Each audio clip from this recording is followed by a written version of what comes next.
In a small but lively town in Nigeria, the morning sun gently filtered through the palm trees into the S family home.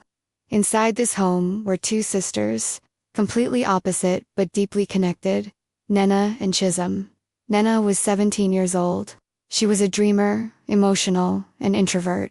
She was in high school, but she listened to her dreams more than her studies. Chisholm was 16, energetic, social, and strikingly beautiful. Where Nena was in the shadows, Chisholm shone like the sun. That morning, everything at the breakfast table was ordinary. Father Obina was reading the newspaper. Mother and Josie was making tea in the kitchen. The girls sat at the table in their school uniforms. "Nena, you have an exam today, right?" her mother asked. Nena nodded. "Yes, maths. I'm a little nervous." But these words were lies. There were no exams that day. In fact, there was no school. Nena's bag didn't contain any books, but a few clothes and some money. She was hiding a secret inside, even from her family and her brother, because Nena was in love with a man named Dwayne. Dwayne was a handsome, charismatic, and mysterious man in his late 20s. He lived alone in a large villa, a little outside of town. Nena had met him in a bookstore. At first, they had only made eye contact. Then they had started chatting. Then coffees, messages, short walks. Nena found herself under his spell. Every word that came out of Dwayne's mouth echoed in Nena's heart. She forgot the world when she spent time with him. Everything was so beautiful, too perfect to be true. That day, she left home on the pretext of school. Dwayne's car was waiting in the back street of the school as usual. She opened the door, and when Nena entered, her heart couldn't fit in her chest. "Hello, beautiful," Dwayne said, smiling. "Hello," Nena said, her eyes sparkling. Music was playing in the car. Dwayne took her hand and started the car. "I told her I wanted to introduce you to my family this week," Nena said hesitantly.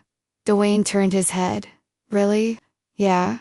My parents are a little protective, but I want them to get to know you." Dwayne's eyes narrowed, but then he smiled. "If you want, I can meet you. But are you ready? They'll ask me some questions when they get to know me." Nena held his hand tighter. "I'm ready." That weekend, Nena surprised her family by bringing Dwayne home. Ngozi, the mother, was surprised, but still welcoming. Obina, the father, took off his glasses and stared at Dwayne for a long time. "What do you do, Mr. Dwayne?" he asked. "I'm in the real estate business," Dwayne said. "I invest in new housing projects." The answers were polite, the tone reassuring. Everything seemed fine. But that day, Nina's brother Chisholm was also at the table. And when Chisholm looked into Dwayne's eyes, something stirred inside her. Dwayne glanced at her briefly. Maybe it lasted a second, maybe two, but that look, it was a spark. As the days passed, Nina was overjoyed. Her relationship with Dwayne was no longer a secret. They would frequently send him messages, meet up, and dream together. But there was something she didn't realize. Chisholm had changed. She looked in the mirror more often, dressed more stylishly, and got excited when she heard that Dwayne was coming home. And Dwayne, his eyes would sparkle every time he met her. As Nena's happiness grew, the path to betrayal was slowly paved. Nena thought she was living the best time of her life. Dwayne was acting polite, caring, and passionate as always. The conversations she had with him, the walks, and even ordinary moments felt special. She was sure that she had experienced true love for the first time in her heart. But another heart had started beating rapidly in the house. That day, when Dwayne came home, Nena had gone to the market. Dwayne was sitting on the porch, sipping the cold ginger water Chisholm had brought. Chisholm sat across from her, not looking away. "You come by often," Chisholm said, smiling. "Yes. It's nice to spend time with your family. And, of course, being with Nena." Chisholm tilted her head slightly to the side. "My sister really loves you. I love her too." But Dwayne's voice wasn't as soft as she was used to. His eyes lingered on Chisholm's lips for a moment. At that moment, both of them paused. Time stopped for a moment. And you? Dwayne asked suddenly. How are you, Chisholm? Me? I'm fine, but... He turned his eyes to the ground. Sometimes, I envy what my sister is going through. A slight smile appeared on Dwayne's lips. That's normal. Your sister is special, but so are you. Those words made Chisholm shiver. She stood up, embarrassed, but she couldn't silence the feelings coming from inside her. As the nights went by, Dwayne started to appear more and more in Chisholm's mind. She stared blankly at her phone screen, searching for his name in her messages list, but couldn't find him. Every time her sister went out, she imagined what Dwayne and her sister were doing. She blamed herself with jealousy. And then, one night, Nana fell ill and couldn't go out. Dwayne was going to come see them that evening. When Nana fell asleep from exhaustion, Dwayne knocked on the door. Chisholm was the one who answered. Is Nana sick? Dwayne asked. Yes. She's asleep, but you can sit down if you want. I can make you some tea. They went inside. They sat in the dim light in the living room. They talked. They smiled. As the silences grew longer, their eyes began to speak. And that's when Dwayne reached out and caressed Chisholm's cheek. Chisholm didn't pull his head back. That night, the first kiss came. The door to sin had been slowly opened. The next day, Nana was oblivious to anything. She was texting Dwayne, making plans to meet him. Chisholm, on the other hand, kept looking at her sister, torn between guilt and excitement.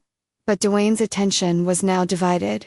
Two sisters, both young, beautiful, and in love with her. And he preferred to stay between the two. Over time, Dwayne and Chisholm began to meet secretly. He would wait for her in the back alley after school. Dwayne would pick her up in his car, and they would spend time in a remote location. No one knew. Nana had started to get suspicious. Chisholm's smiles had become more frequent, her makeup more visible. She would secretly talk on the phone at night, and worst of all, whenever Nana was with Dwayne, she was busy, distant, and absent-minded. One night, while Nina was tossing and turning with insomnia, she noticed a message on Chisholm's phone. I'll pick you up after school tomorrow. Wait for me, my beautiful girl, D. Nana's heart felt like it was going to jump out of her chest. At that moment, everything collapsed. Tears welled up in her eyes, her hands shook. But she wanted to be sure. She wanted to see with her own eyes. The next day after school, she decided to watch them from a distance. She hid in the shade of a tree across from the school. Chisholm got out and headed towards the door. And a few minutes later, Dwayne's car turned onto the street. The window opened. Dwayne stuck his head out and smiled. As soon as Chisholm got into the car, she leaned forward and her lips touched Dwayne's. Nana felt like screaming, but she just silently pulled back. Tears rolled down her cheeks. Her knees buckled. She watched her heart shatter into pieces in those seconds. When they returned home in the evening, Nana seemed calm, but a storm was brewing inside her. It could explode at any moment. And that's when it exploded. As Chisholm came out of the bathroom, Nana welcomed her in the hallway. Her eyes were blazing. How long have you been sleeping with my lover? Chisholm's eyes widened.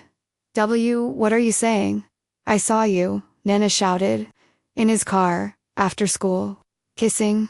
Chisholm couldn't say anything. Then Nana went after her, shouted, attacked her. Mother and Josie screamed and intervened. Father Obina came out of his room, trying to break up the situation. That night, everything changed. Nana did not lock herself in her room. She went to her family and told them everything. I love the man, but he chose my brother, not me. Their parents could not believe what they were hearing. Before their eyes, their two daughters were fighting over the same man. Obina sat down, trembling. I am taking you both from school. No going out. You will stay away from that man. But these words were not enough. Because the heart obeys neither law, nor father, nor reason. The house was silent, but this silence was an ominous peace that had settled in the middle of the storm. Obina had locked her two daughters in their rooms and pulled a chair in front of the door. Ngozi was praying in her room, clutching her rosary with tears. But no prayer could rule the heart, especially when love is guided by desire, not the mind. Nena was turning around in her room. Her heart was still broken, her eyes still wet. But another feeling had begun to blossom inside her. Revenge. But I can't live without him, she whispered to herself. I will come back to him. Despite everything. He is mine. That night, after everyone had fallen asleep, she leaned out of the window silently. She placed her hands on the grass and slowly stepped down. She walked barefoot into the darkness. She didn't even look back. She thought only of Dwayne's house, his arms, his words, his warmth. When she reached the door, she didn't knock. She just threw a stone at the window. The lights inside came on. Dwayne parted the curtains. Their eyes met. Then the door opened, and Nena, without speaking, jumped on his neck. I let him, Dwayne said in a low voice, but I couldn't forget you. Be mine only, Nena said with tears. I beg you. Dwayne paused for a moment. Then he let her in. That night they slept together, as if nothing had happened. But it had, and what was to come would bring an even greater storm. The next morning, Ngozi screamed when she saw her daughter's bed empty. Obina angrily banged his cane on the floor. This isn't over, she shouted. The house was filled with mourning. But on the street, there was another reality. Dwayne and Nena were now living together. Nena had given herself over to his love. She would do the laundry, cook, and watch movies in the evenings on his lap, like a husband, like a wife. But Dwayne's eyes would sometimes wander. He never let go of his phone, and he would make excuses to go out at every opportunity. Nena was aware. He kept quiet so as not to break her heart again. But one night, he saw a message on his phone. I'm waiting for you tonight. Don't care about my sister's feelings. I'm ready. See? Nena's eyes darkened.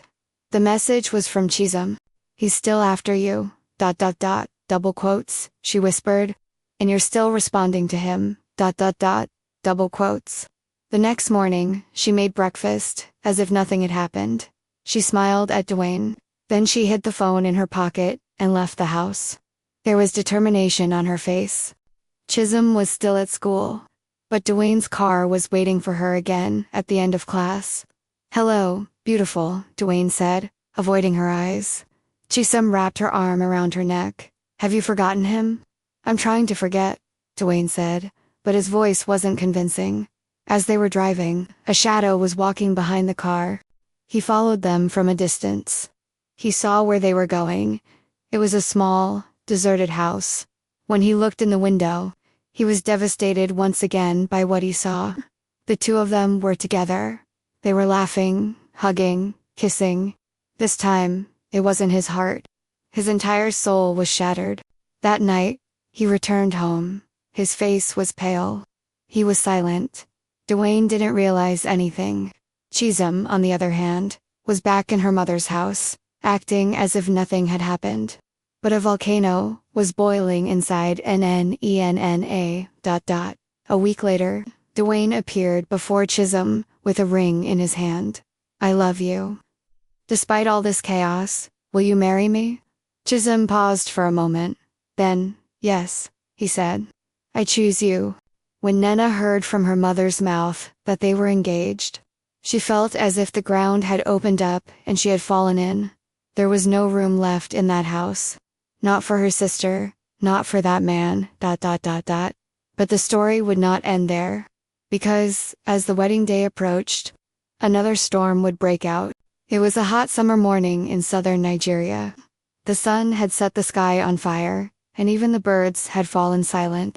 But there was a feverish bustle in the Obina household. Chisholm was getting married today. Although the family was trying to accept what had happened, the wound inside them was still bleeding. Ngozi could not hold back her tears as she wrapped her daughter in her wedding dress. This marriage is not right, my daughter. I am restless. But Chisholm smiled. Mom, I love her. This time everything will be different. Ngozi remained silent. She knew that even if she spoke, she would not be listened to. Once the heart was caught by the wrong person, words did not pass. The wedding hall was crowded. The place was bustling with traditional music, dances, colorful fabrics, and large trays of food. Everyone was laughing, taking photos, and praying for the young couple's future. Dwayne was handsome in his white suit. His eyes reflected happiness on one hand, while trying to hide the shadows he left behind on the other. But those shadows had already seeped into the hall. Nana was in the hall. No one had noticed. A long shawl on her head, a thin veil covering her face. Her outfit was simple, but her eyes were sparkling. She sat down silently on one of the chairs in the back, avoiding all eyes, focusing with her entire being. She was waiting for that moment. The priest took the microphone in his hand. "Dear Dwayne Okoro, do you accept Chisom Obina as your wife?" Dwayne smiled. "Yes, I do." "Nana, did you have a past with Obina's younger brother?" A deep silence in the hall. The priest turned in surprise. This question echoed not through the microphone, but like a scream. Everyone turned their heads. That mysterious woman, who stood up in the back row, was Nana. She slowly removed her shawl. The anger on her face, the resentment in her eyes, hit everyone like a river. "Dwayne, you said you were in love with me. You said you loved me. But now you're marrying him." The hall froze. Chisom's eyes widened. "My sister, what are you doing here?" Nana started walking through the crowd. Her past pain echoed with every step she took. "He didn't just deceive you. He deceived me, too. And you became a tool for it, Chisom. You were my blood. How could you? How could you steal the man I love?" Chisom jumped to her feet in anger. "Because he never loved you. He was happy with me. He tried to forget me with you," Nana shouted. "But you couldn't make me forget. Because love is something deeper than your cunning." The hall suddenly turned into chaos. Obina tried to stand up with his cane, but he couldn't balance. The bride and groom were fighting, and the guests were trying to separate them. Ngozi was about to faint, and then, Obina collapsed. Ngozi screamed, "Someone call an ambulance." The ambulance arrived minutes later. The doctors quickly intervened. The diagnosis was grim, paralysis. Obina could not speak, could not move half of her body. Ngozi collapsed in pain.